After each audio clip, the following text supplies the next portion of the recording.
Today, we are going to step up your tea game. Most of the herbs today that I'm going to talk about are actually already in your kitchen pantry or can be easily obtained at a grocery store or your local market. Welcome to the All Naturally You channel. For those that are new, my name is Jamel. Hi. On this channel, we chat about how to be your absolute healthiest self from head to toe, inside and out.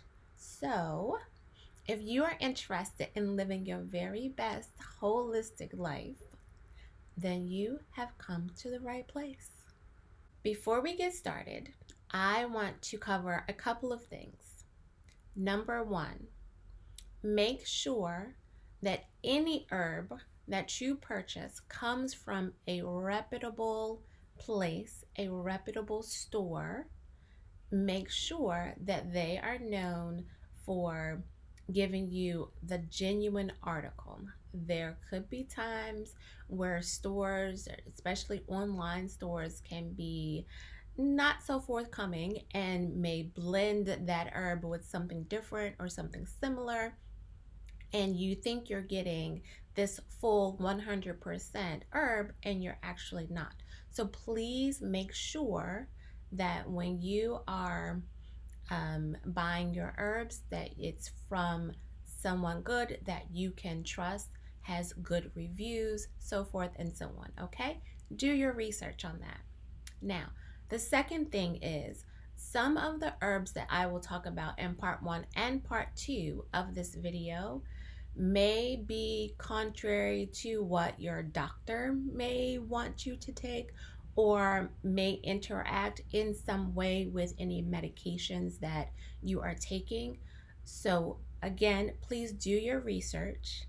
Make sure that before you take any of these herbs, even if it's in tea form, make sure you're talking to your doctor. Just check with your doctor and say, hey, I'm taking XYZ herb as a tea. Will it affect this medication that you have prescribed for me? And once you get to go ahead, then you're fine, okay? But for both things, make sure you do your research, okay? All right, so in part 1 of this video, we're going to talk about 5 herbs that you probably have in your pantry already. And I know I said I wanted to step up your tea game, but I really need to start with the basic one first, which is green tea. Now, as we all know, green tea is great for you. It has a ton of antioxidants which fight off free radicals that could damage your tissues and your cells and your body. So having a cup or 3 of green tea every day will definitely help you to get those antioxidants in your body, get you full of antioxidants, right? It's also good for lowering your bad cholesterol and helping with your heart health. So green tea is very good on its own, just to, sip throughout the day. Herb number 2 is ginger. Ginger is one of my favorite herbs, especially in the wintertime or the cooler months, because it helps to warm you from the inside out. But ginger tea can also help your respiratory system, your circulatory system, your immune system, your digestive system. It is a very good herb to take for your body from head to toe. So, one of my absolute favorites. Ginger is best taken as a root that can be boiled in water and made into a tea. So, you put a pot of water on the stove, bring it to a boil. You can roughly chop the ginger. You don't have to take the skin off. You can leave the skin on. And once the water starts to boil, put that bad boy in there and let it cook and simmer for at least 30 minutes just to make sure you're getting all of the ginger into the water.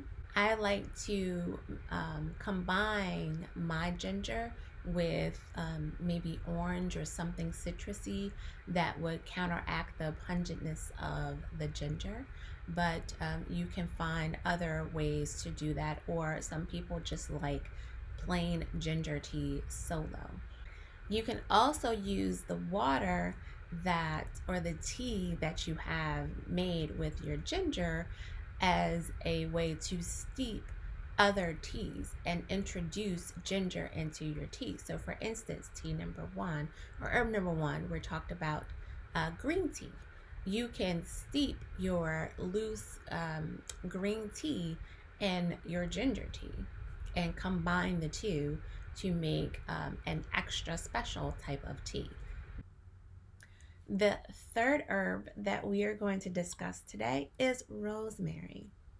Rosemary is often used in our culinary masterpieces in our kitchen, but it can do double duty.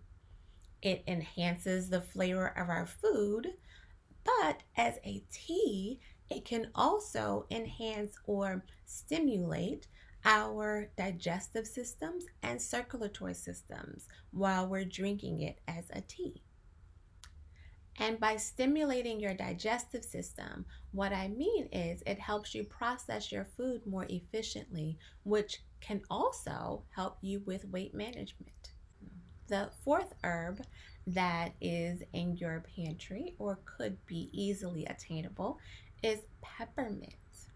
Peppermint is an excellent tea for any type of internal issues with your tummy, like cramping, or you have nausea, or any type of bloating, etc., etc. It is very good for those types of things. And it's also good with ginger. So if you combine your ginger tea with a little bit of peppermint, the warming of the ginger goes well and balances well with that cooling peppermint taste.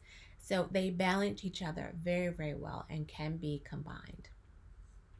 Sage is another powerhouse that is found right in our kitchens. It has so many properties and benefits that I had to write it down so I could make sure that I would not forget a single thing. So, excuse me, please pardon me. I'm going to check my notes to make sure. One second. I'm going to read straight from my notes here. Sage can help reduce your blood sugar levels, fight infections, stimulate your liver,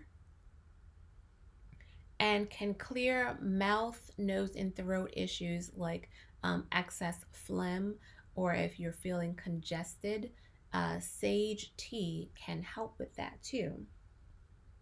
And it also can help you regulate your, for women, this is strictly for women, it can help you regulate your menstrual cycles, or if you're having hot flashes, a little sage tea can help also kind of calm that down and regulate that as well. So there are tons of benefits with sage tea. With all of the herbs that I have mentioned, with the exception of green tea, it's best to have the fresh herb rather than dried rosemary or dried sage or dried peppermint. It's much better to have the live, fleshy herb to use when you're making your tea, because if you take your sage directly from your pantry, you don't necessarily know how long that sage has been in your pantry, and it could have lost some of its benefits just by being on your shelves for too long. So I would suggest, even if you did get a dried herb, then make sure it was most recently dried, or get the fresh herb yourself and dry it yourself. That way, you'll know exactly how long the shelf life is. So, thank you, you guys, for joining me today and learning a little bit about the tea on teas.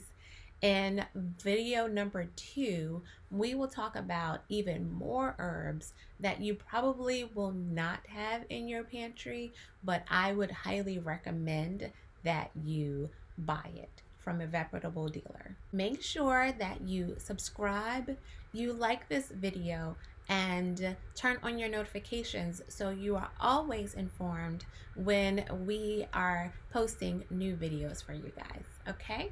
Have a very, very wonderful, wonderful day. Bye.